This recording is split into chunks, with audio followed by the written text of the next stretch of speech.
एका खासदाराची किंमत 100 कोटी रुपये। महाराष्ट्रात नेमकं चाललंय तरी काय? अनिल बोलतोय।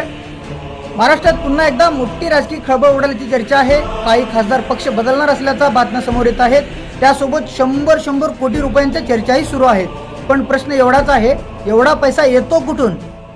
कारण हा पैसा कोणाच्या बापाचा नाहीये, हा पैसा त्या सामान्य माणसाचा आहे, घाम गळणाऱ्या शेतकऱ्यांचा आहे, दिवसभर राबणाऱ्या त्या कष्टकऱ्यांचा, कामगारांचा पैसा आहे, महिन्याच्या पगारातून टॅक्स भरणाऱ्या कर्मचाऱ्यांचा आहे, छोटा व्यवसाय चालवणाऱ्या व्यापाऱ्यांचा आहे, प्रत्येक प्रामाणिक नागरिकांचा त्या पैसा आहे। जनतेसमोर एका विचाराच्या नावाने मतं मागायची, एका नेतृत्वावर विश्वास मागायचा, मग निवडून आल्यानंतर बाजू बदलायची।